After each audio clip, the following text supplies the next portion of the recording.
Hey, what role does a Dalmatian play on a basketball team? What? Spot shooter. First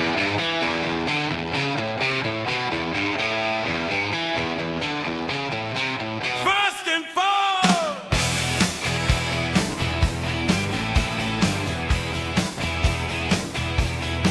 You know the name. We came to break the game. All right, welcome to First and Four, the podcast where father is firstborn, break down America's four biggest sports: football, basketball, baseball, and hockey.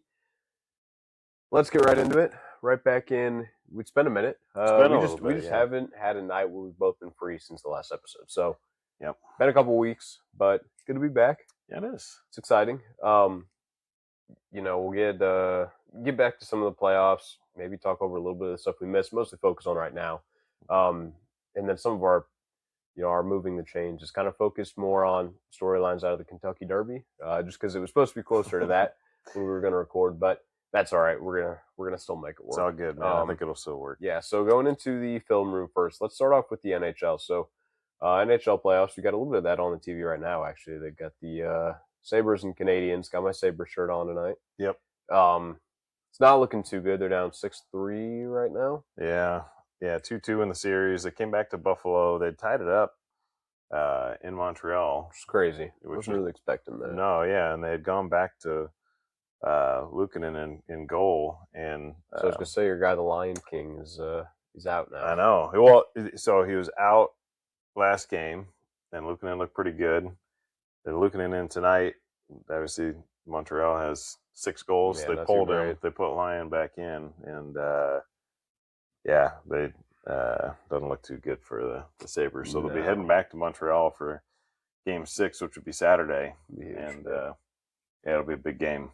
It's going to be tough on the road in Montreal to try and win that one. But if they do force a Game 7, it'll be pretty exciting to have. For sure. Yeah. So, not looking too good for our Sabres right now. No, not at all. So, especially like you said, I mean, that was a final. It is over. Okay. Yeah. So Canadians are up 3-2. I mean, you kind of already said that, but yeah. So heading back to Montreal. Yep, absolutely. Okay.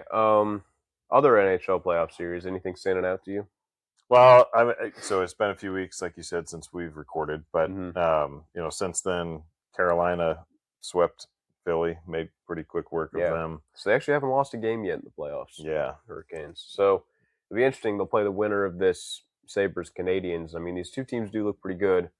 It's a question of, have the Hurricanes really been tested? Has it been the fact their opponents maybe haven't been the best, or are they really an 8-0 playoff team? Yeah. It'll be interesting to see. They're just a good, solid team. I think they're pretty deep. All their lines are playing pretty well right now. Great goalie play, right now too, which helps. But, it didn't take much. I mean, they did win the final game 3-2 in overtime in Game 4. Yeah, it's those games were close. It was, but they just seem like they know how to finish games and move on. Which is important in the playoffs for sure. Definitely, yeah. So Carolina looks tough. They're going to have plenty of rest, especially with this one for sure going Game 6. And if it does go to 7, then they'll have over a week off before they have to play again. A week and a half, I guess. Yeah, they got their rest time, which is nice. And then the Avalanche, the other team we talked about, being pretty dominant, beat the Wild 4-1. Yep. Again, made pretty quick work of them. They did, yeah. It was. I don't know if you caught much of the game last night.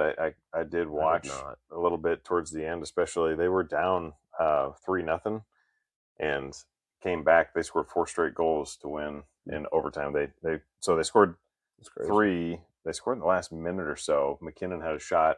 There were some pretty funny memes going around with him since he missed that wide open net in the Olympics. It was almost the same spot, and he had a heck of a shot, put it right up over the goalie's shoulder, right into the upper deck of the net to tie it up, send it to overtime. And then I think just the momentum that they had going into overtime, they scored pretty quickly there and ended that series 4-1. So tough.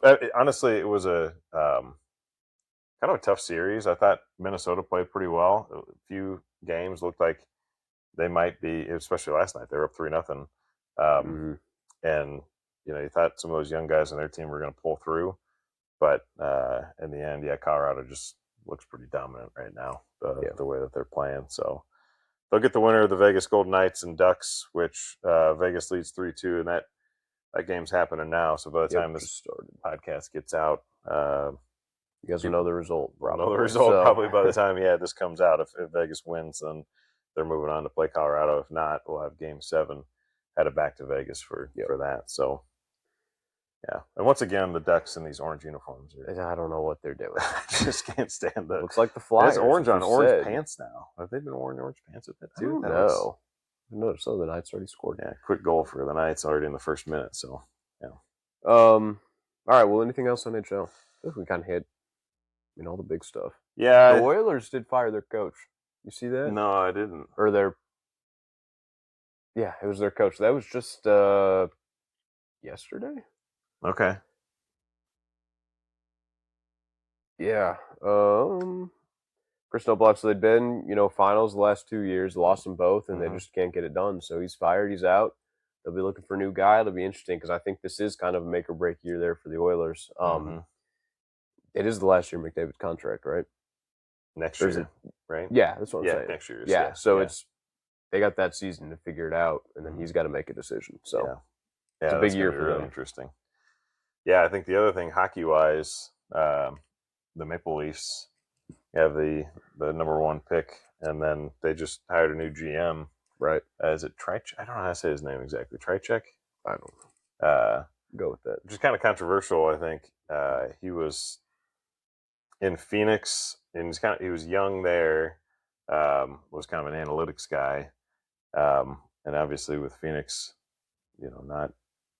not doing well, the league had to take them over, and obviously they're on a hiatus right now, I guess, before, now they've got the Mammoth, maybe moving back. But, he took over as GM, and I don't know. We'll see how he does over there, because I don't think he was very well received in Arizona, or Phoenix, and now to see him with Toronto, which is that's probably one of the biggest jobs to have as a GM in the NHL is with Toronto. Especially with the number 1 pick now, it's going to be a make or break. Like, this guy's either going to really do it, or he's going to be out pretty quick if he can't turn that thing around. So absolutely, that's a lot of pressure on that role. Yeah, for sure. But well, then down to the NBA. Two of these series are already over. So the Thunder swept the Lakers, undefeated in the playoffs. Still, 8-0, and they're just so deep, right? Like, they're just running everybody over. They've got AJ Mitchell. I don't know exactly what he averaged in that series, but it seemed like he's putting up 20 a night whenever you turn on the game, and he's making $3 million a year. They just have guys on top of guys on top of guys. They have the 12th overall pick this year.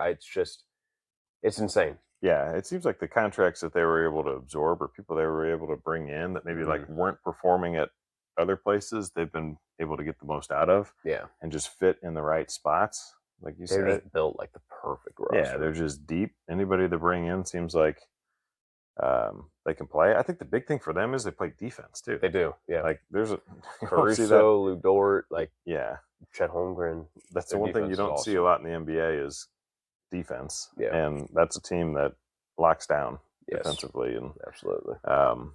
So they made pretty quick work with the Lakers. I mean, we talked about LeBron the last episode we had, and playing as he's 41, and what happens with him now? I don't know. I don't think he's done. Yeah, I know people are talking about it. I just feel like he's a guy who makes a bigger deal out of it if he's done. Like, I think we would know. I would agree. I think he's going to make at least one more round, and I don't know if that's in Los Angeles. Yeah, it might not be. They're a team that doesn't really have. Where's he going? I don't know if he fits. I don't know. I mean, does he try to make a run with one of these contenders? Obviously, maybe. Does he want to go back to Cleveland? Try to finish his career in Cleveland? I don't know. I really don't know. I don't know where people are even talking about for him. But you got to think Luke is already there on a huge contract. They got to extend Austin Reeves. They don't have a lot of space for him. I was just gonna say, I feel like for the Lakers' sake, they need to cut ties. Yeah. He just doesn't fit moving forward. Right. Yeah, they've got Luka in there. They need to rebuild, get that team kind of set for him. Mm-hmm. And it's not really LeBron's team anymore. I do feel like he needs to go somewhere, but I don't know. I mean, part of me thinks, maybe Cleveland. See it, yeah. Maybe does the Jordan thing and goes to the Wizards. The Wizards. Although they're more in a rebuild mode now too. But hey, they're gonna have the number 1 pick. They are. So, yeah, we'll see what Anthony happens. Davis, maybe if he ever plays. Yeah, Trae Young, if he ever plays. He had a little run with Anthony Davis too at the Lakers. So True. I don't know. Yeah, I don't know. He could be all kinds of places. I really don't know. Knowing LeBron will probably have an ESPN episode about it, or something. Probably. Big thing to talk about where he's going to go. Of course. Let everybody know. And then, hey, everybody, it's my last season. That's right. Going a big run. And then the Knicks made pretty quick work with the 76ers there. It was like less than a week, right? Yeah, it was just over. Honestly, I didn't even realize the series was happening and it was like over. Yeah. I mean, they've kind of been walking through the playoffs too. The Hawks weren't much for that was the first round, right? The Hawks. Is that who they played? Yeah. I don't know. It was. But yeah, the 76ers just like great for the first round. They won a series, took out the Celtics, who were the 2 seed. That was their championship. Exactly. No, it is huge. Like, it's farther than they expected to go going into the playoffs. They weren't playing all that great. Yeah. Happened to sneak in the play-in, and then, getting one series win is still huge for them. So, but the Knicks, I think there's a lot of pressure there, right? Like, you got to get it done this year. Mm-hmm. You got maybe your easiest path yet. You got a team that's playing well. Because they'll play the winner of that Pistons-Cavs series. Pistons jumped out to a 2-0 lead. The Cavs are now up 3-2, and there's a game tonight. So the Cavs that could be over by the time people are listening. But I think that one's tomorrow night. Was it tomorrow night? Did I get that wrong? Yeah, I don't think there's any NBA games because I looked earlier. All right, tomorrow night. Then. Yeah, I think it's Friday night. Okay.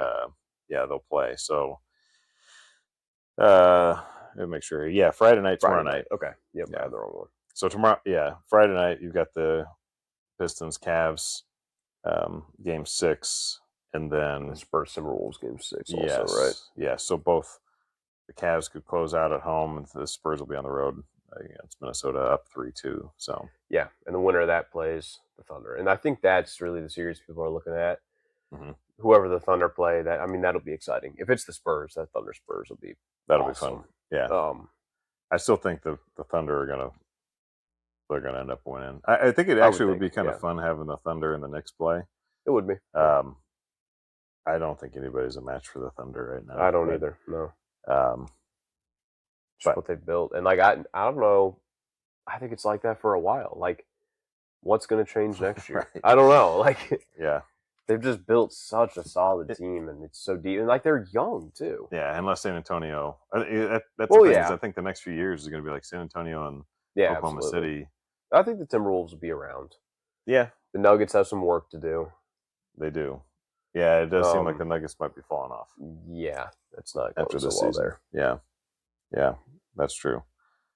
And then I guess back to the 76ers real quick. You saw their GM got fired too? He got fired, yep. Yeah, so they're going to go back. And which was interesting. I don't know if maybe they wanted to tank harder and didn't. I guess I don't know. That was a surprising one to me. That was a little bit of a shock. I would agree.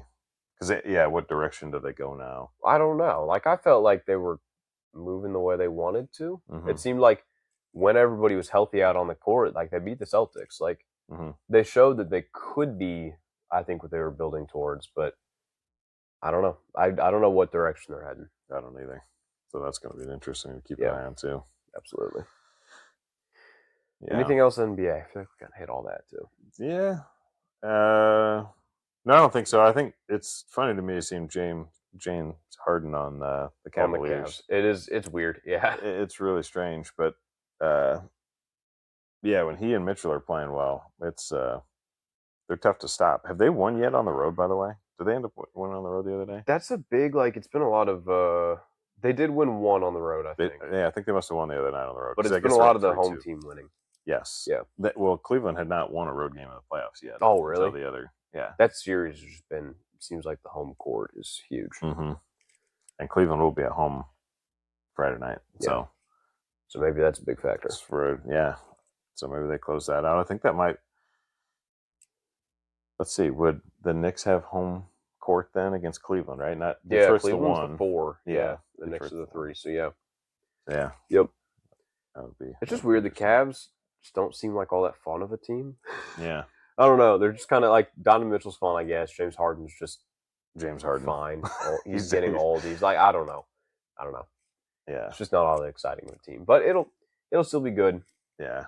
I think if you're the NBA, you want the Knicks moving on Absolutely, yeah. and playing the Thunder. Whoever. I mean, yeah. Either the Thunder or the Spurs. But yeah, it's probably true. Right.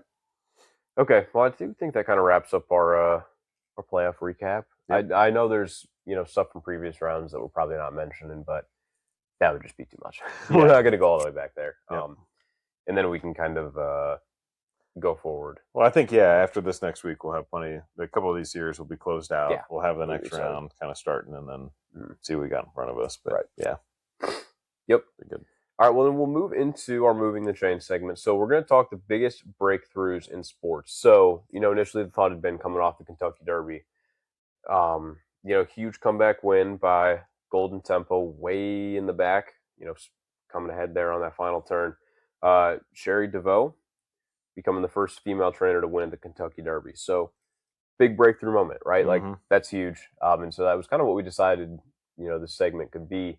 Obviously, we're a little ways out from the Kentucky Derby now, but we just decided to leave it there. So, yeah, biggest breakthroughs. Do you want to just go league by league and do like one for each of us? As I've been thinking. Okay. Yeah, that might be good. Okay.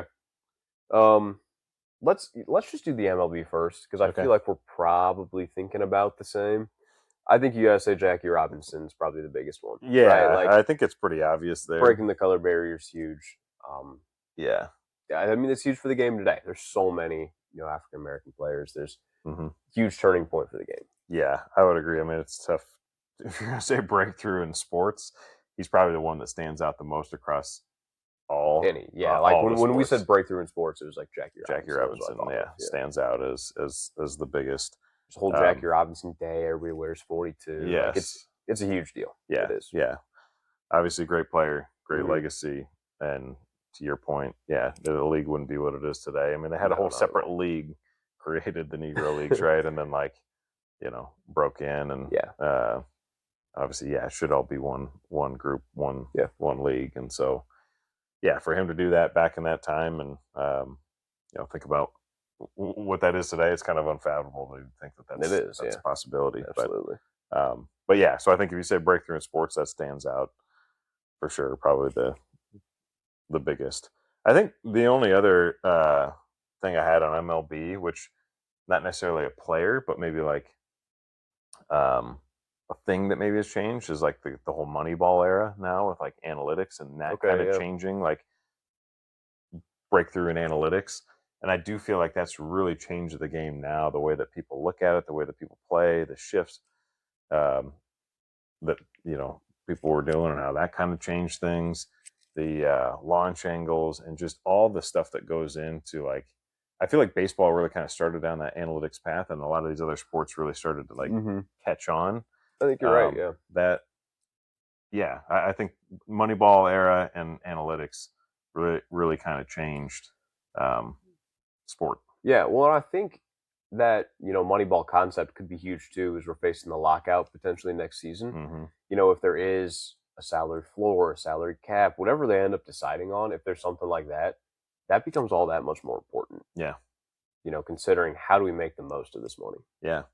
And it's interesting, like all these teams have like analytics departments now. Yeah.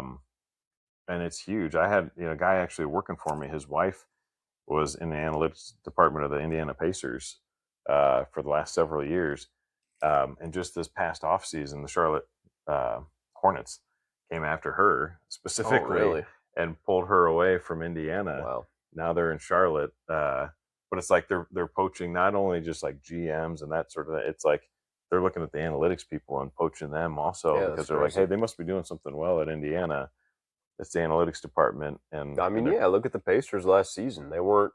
No, exactly. Other than, even Tyrese Halliburton wasn't necessarily this big name, top of the line star. But then it was just a bunch of like I think what you'd almost consider role players. Like Yeah. there wasn't necessarily one like secondary next guy up, but you had Nemhard, Pascal Siakam, I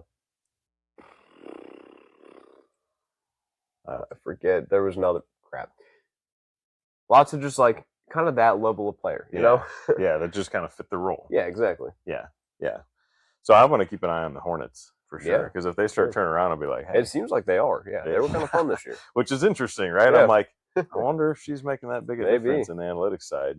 And that's what's kind of turning the Hornets. So if they start, Or turning maybe into it like was just the Bulls because they wanted the Charlotte Hornets Could be. second round pick. Yeah. Um, So anyways, yeah, I think Moneyball and just the whole analytics thing. no, I think that's a good point. Kind of a big breakthrough for sports.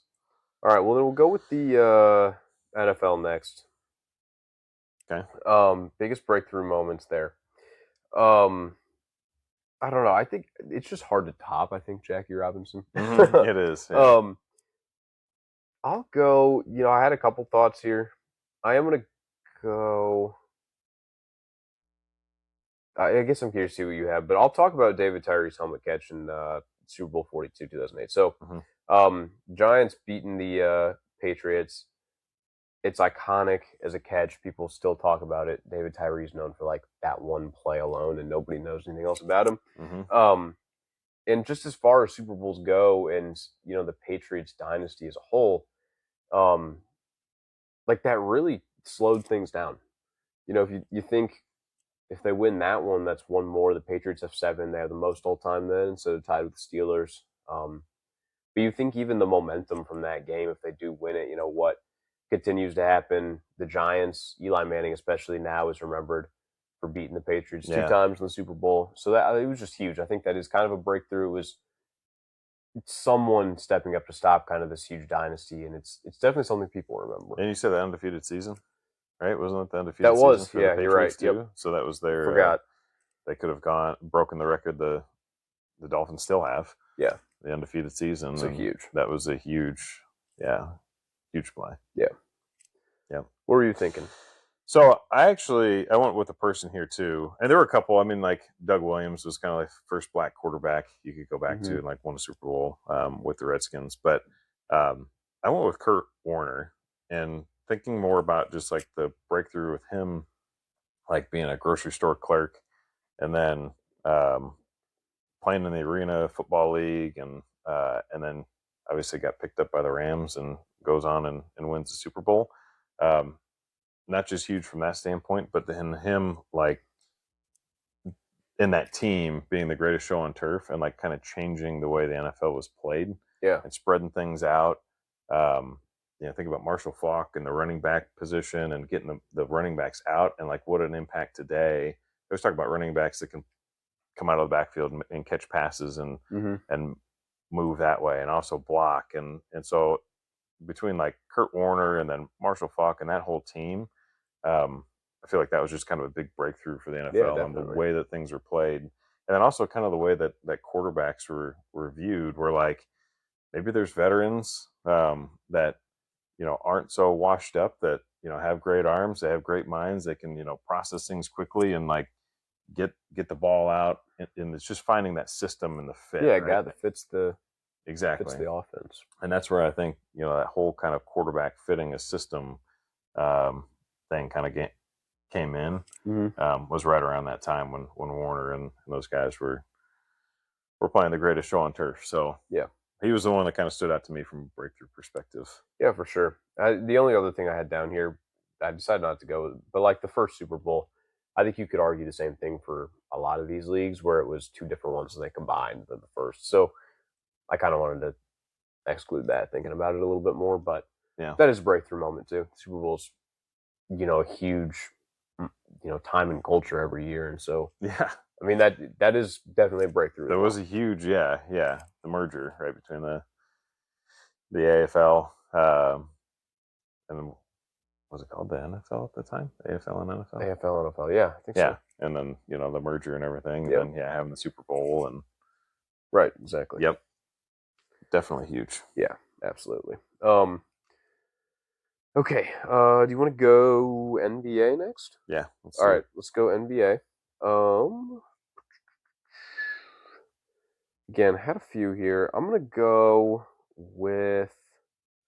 I'm just going to have fun and go with Will Chamberlain scoring 100. Just the fact that there's no video of it. He still, sits Yeah. up there when they put the graphic up. You remember Bam going for 80, whatever he did, Mm-hmm. Not too long ago. And you have the graphic up on the screen, Wilt with 100. And it's just funny to look at, and it is a breakthrough because scoring that many points, it was a very different NBA at Different that era, time. yeah. Less teams, different players. Like Mm-hmm. it wasn't the same, but it's still fun to look at. It's a breakthrough. It's something that still stands, and I think it showed that much scoring on that level was possible. I mean, I don't know. Maybe we don't need the three so much. Mhm. He didn't have the three. Yeah. Um, That's like man on the moon So it's- conspiracy yeah. type stuff too. Like, did well, he and really it is. score Yeah, 100? people are talking about it all the time when they see it. Like, did it happen? I don't Yeah. know. And so it is still something we talk about to this day, and so I think it is important. Yeah. He had him like holding the piece of paper with Yeah. 100 and like, is that legit? Did he really? Or like, why is there not? I don't know. A lot of Yeah, I don't know, footage but or information on it's it. kind of fun. Yeah. Good old Wilt. The one I had, I think, is more recent with Dirk Nowitzki. So I think the big thing with Dirk was changing kind of the perception of the big men and the international players coming over and Yeah. really being dominant players. You had a few kind of sprinkled in here and there throughout. I think of Tony Kukoc with the Bulls. Even the Spurs had like Ginobili and a few others, right? That were good players. But Dirk was kind of the first like dominant, like superstar main player for the team. That really kind of changed the way the NBA, I feel like, looks at those international players. And obviously, we talk about Wemby a lot now. Mm-hmm. Talk about Jokic. I mean, you've got a lot of players now in the NBA on the international level that are coming in and making a big impact. And even now in college too. And in college, yeah, absolutely. But I think Dirk kind of like paved that way of being not just a role player on a team, but like being the guy. Yeah, being the man. Absolutely. And it's huge for him to finally get his NBA championship and win that was huge. But I think for Nowitzki, he's my kind of breakthrough player for the NBA that really kind of changed the game today. Yeah. All right, and then NHL. Last one here. We always Again, I leave think the NHL for last. Gosh, I wonder why that is. I think there's a couple things you can go with. I'm going to talk about the Miracle on Ice because I think it's the one that I maybe know a little bit more about and can speak to. Yep. But it's huge. I think looking at hockey just on a United States perspective, and maybe beating Canada this year becomes a part of this too, because it's the first time we've won gold since then. Mm-hmm. So maybe I kind of weave that in, but winning gold in the Olympics just builds some excitement about hockey, I think, in the United States, in a country where it's not the most popular sport at all. And it gets kids excited, right? Like it gets a new generation of people wanting to play, wanting to go into that sport, and that patriotism for the country, especially during the Cold War, like that was huge. Mm-hmm. When the Miracle on Ice happened. So, yeah, I do think that's definitely a huge breakthrough, beating the Soviets, Miracle on Ice in 1980. Yeah, I think any of these that people reference back to all the time when like big things happen or maybe could potentially happen, it's always like go back to the Miracle on Ice, Miracle on Ice. Yeah. Like anything like that's going to be a huge breakthrough. You talk about Wilt and the 100 points, like that's something people always point back to. Exactly. So yeah, it definitely iconic. Might be one of the greatest sports moments of in history, right? Exactly. like again, nobody, just considering like the state of the world, the state of the world, the state of like the fact the Soviets were so much more dominant than the U.S. and like that it was their never sport. should have happened. It never should have happened, and it really was a miracle. So that's a good one. I had a couple here, and Gretzky's one of them that you could talk about, just his move to L.A. and really expanding hockey in the U.S. Mm-hmm. I mean, you kind of talked about the Miracle on Ice, but then also like Gretzky coming here was huge at the time, and I think especially with him going to L.A. being like the center of like all the not media. I guess New York's more kind of the media, but it's like the LA too, entertainers. yeah, but it's like more like entertainers, movie stars, that sort of thing. And it's like, here's this iconic hockey player chooses to go to LA, and then like now you see all these franchises and everything coming to the US, and the Canada hasn't won a Stanley Cup in how many years, 30 whatever years. So it is pretty incredible what he did coming to the States, and then just like his impact on US hockey. Absolutely. Is massive. And just changing the way the game is played itself here. Like making it faster paced, more offensive, all these. Yeah. Like he changed it. Yeah. But I think on top of that, so I talked about some of the expansion teams. You think about the Vegas Golden Knights, and that was the other one I had down here, who like expansion teams coming in and like making a quick impact. And Vegas is one of those teams where like they came in and like right away made an impact, and like they've been in the playoffs like almost every year, maybe every year since they've come into existence. I don't know. Yeah. And if not in the playoffs, then they've like been in contention, right? And same thing with Utah this year, like brand new franchise.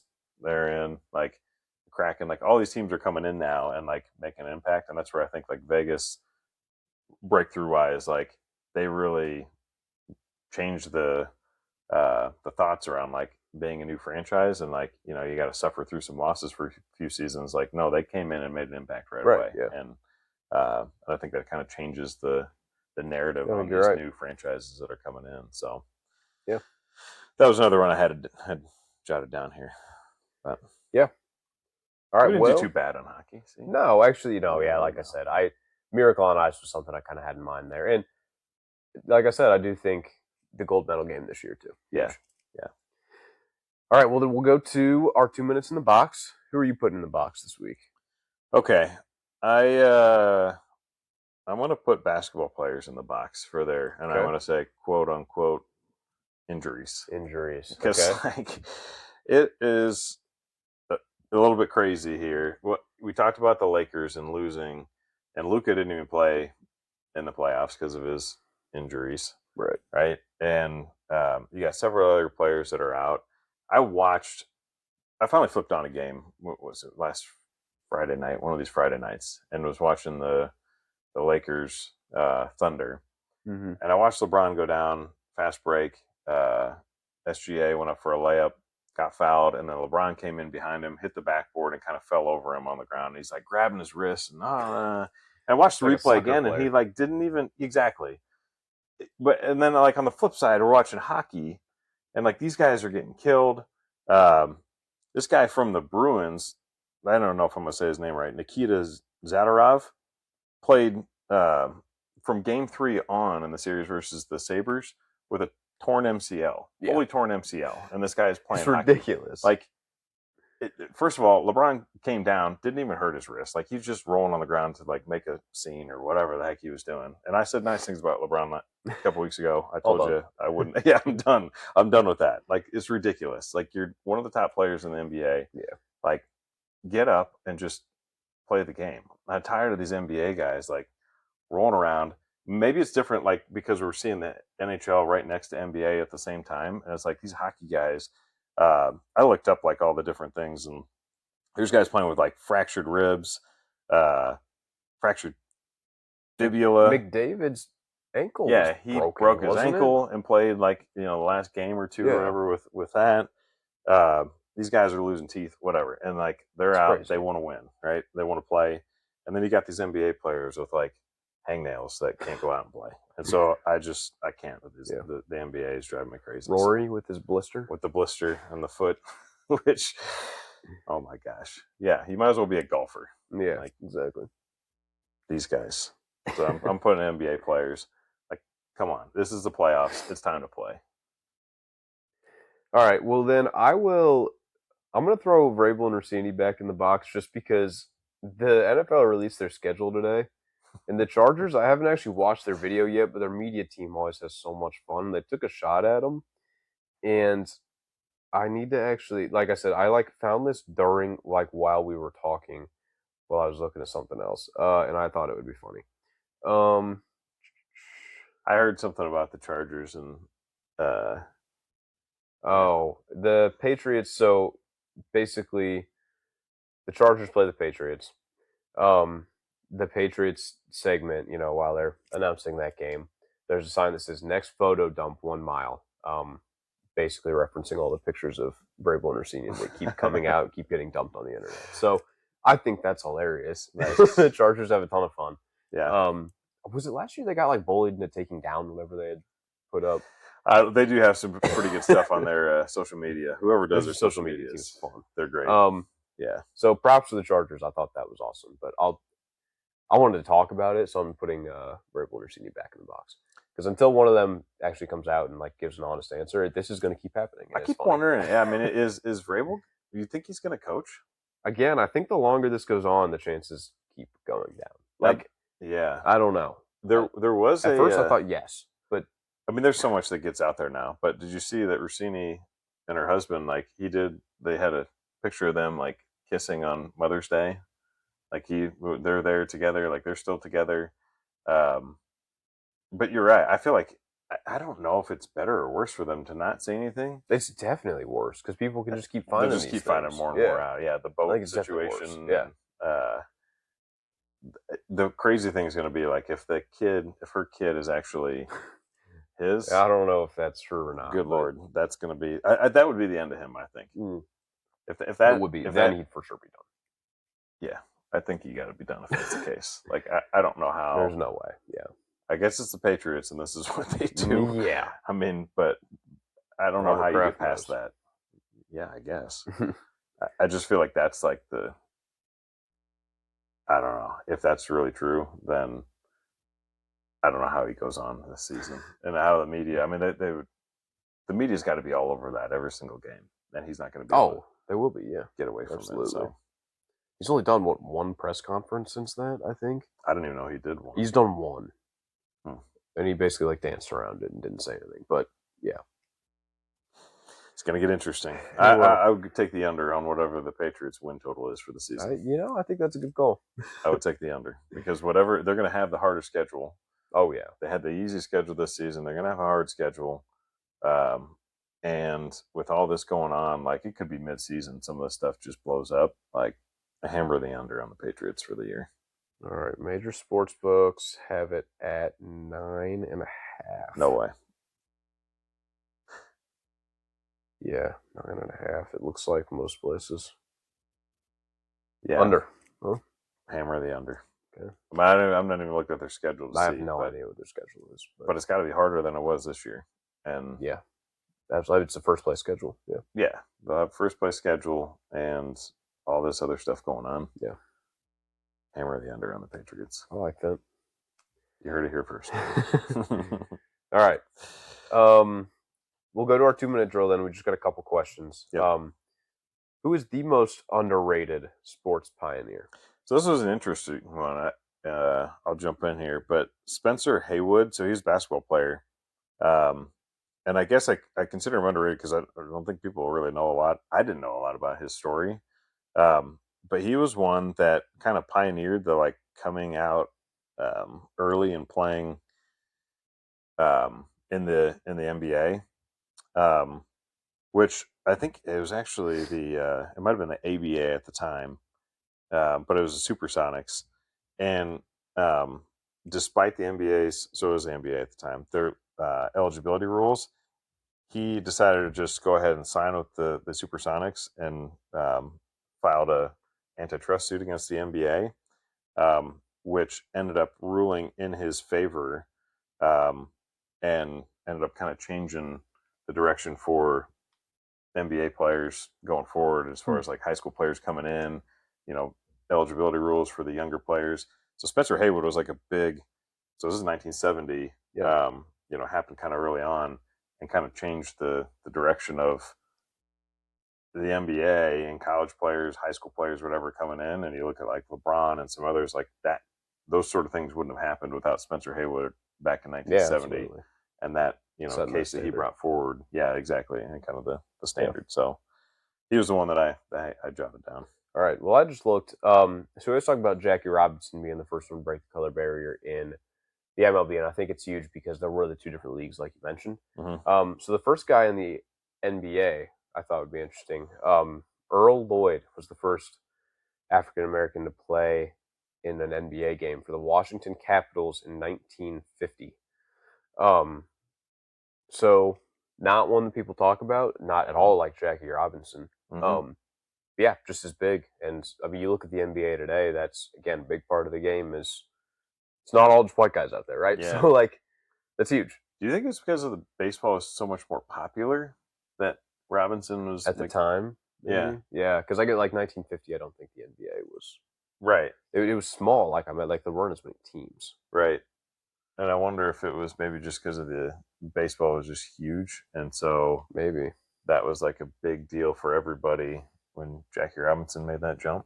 It might be, yeah. I don't know. I don't know enough about that to I don't know. make an educated opinion there, but it seems like maybe that was part of the why his legacy maybe has lived on more than some of the others. You're right.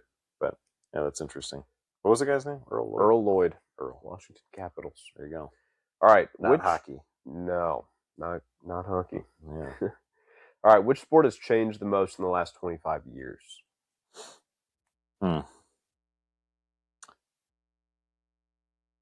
Gosh, that's a good. I think football, to be honest with you. Really? Okay. Because I go back to early 2000s, and to me, that's around the same time that I talked about Kurt Warner, the greatest show on turf, and like changing the way that quarterbacks were viewed.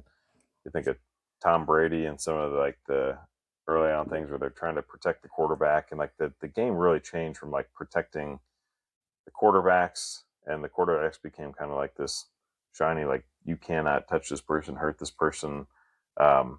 Things change, the way the defense is played and defensive hits and concussions. Yeah, it is. And I was all going that to say other it's stuff, a lot less physical. A lot less, yeah. So it just the defensive teams, I feel like have a lot against them now, stacked up against them on the way that they play, where it's really kind of in favor of the offense. Yeah, and it I don't know. I feel like the game has really kind of changed, since 25 years, so early 2000s. I would think the NFL for me.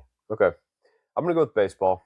I do see where you're coming from with football now, but baseball's my first thought, so I'm gonna stick with it. And I think this is more like the last 5 years, even with the pitch clock, removing the shift, adding that extra runner in extra innings on second base. There's so many things being added in to, make it faster. Here in America, we just like our things fast on a tight schedule, right? Yeah. And so, but like it definitely has affected the game. Like pitchers have to be quicker now. Batters got to be quicker when they're up there in the box. The shifts being taken out is huge. Like that changes the way outfield's played entirely. Yeah. And so the game definitely has changed a whole lot as a result. And obviously that hasn't completely trickled down to like a high school level yet. And so it'll be interesting to see if maybe it does, 10, 20 years out. But I think at the MLB level, baseball is definitely changing a lot. It has right changed, now. yeah. And we went to my first minor league game in a long time the other day and saw like the pitch clock you mentioned and kind of speeding up the game where there's a strike. Yeah, where there's a strike called though on the batter for not getting into the box quick enough. Exactly. With the pitch clock going. Yep. And like I didn't know what was happening at first, and the batter's kind of talking to the umpire, and they obviously don't have like an announcer kind of telling you what's going on. But I finally figured out like, oh man, he didn't get up there fast enough. They called a strike on him because he was taking his time getting up to the plate. Yeah. And I'm like, it's kind of good. It's crazy. Move this thing along. All right, that's actually our whole 2-minute drill. Those are some good questions, so I like those. Yeah. From the stands, did you have anything?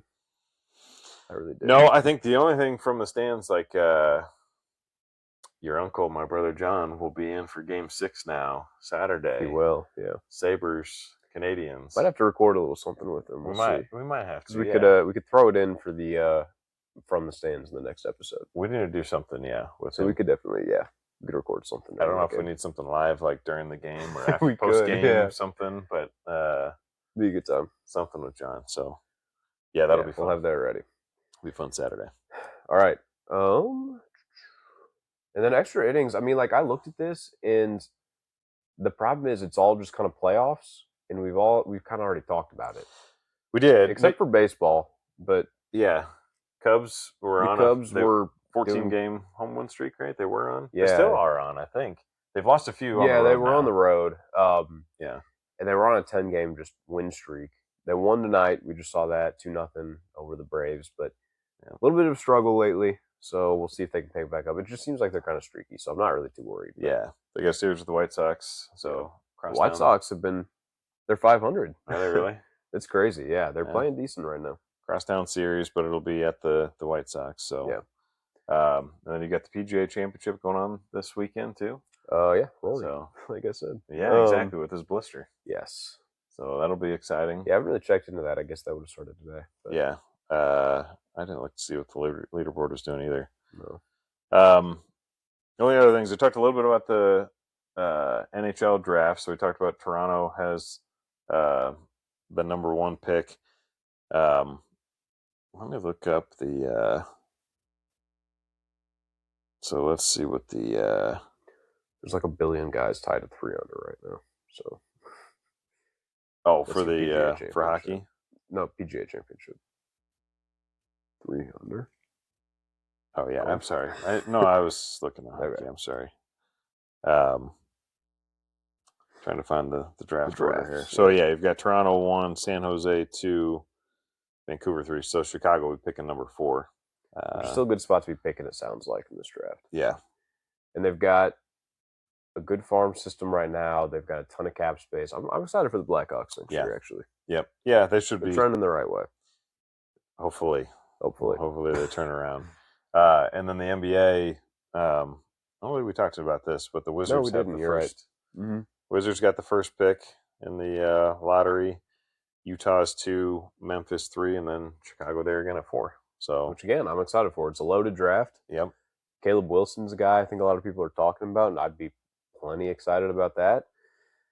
So we'll see. I don't think, draft night, I'm not going to be sitting there thinking that, like, they picked the wrong guy or something, I don't think. Like, there's just so much talent, and they also pick again at 15. Yeah. So that's another, possibly pretty impactful player with how deep this draft is. So yeah, I'm excited. I don't know if it's all going to work out. The Bulls are just kind of a mess.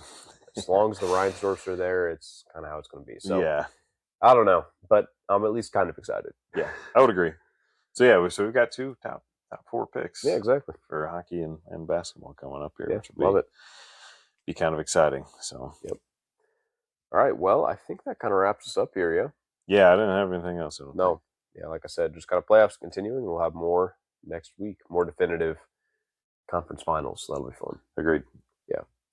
All right. Well, that is going to do it for this drive on First and 4. If you liked today's conversation, make sure to follow, rate, and share the show. We'll be back next time breaking down the big stories and our generational opinions from the 4 major sports. Until then, we'll see you in the next play.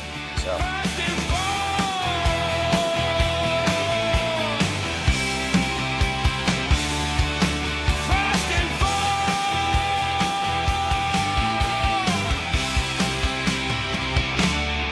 First and 4.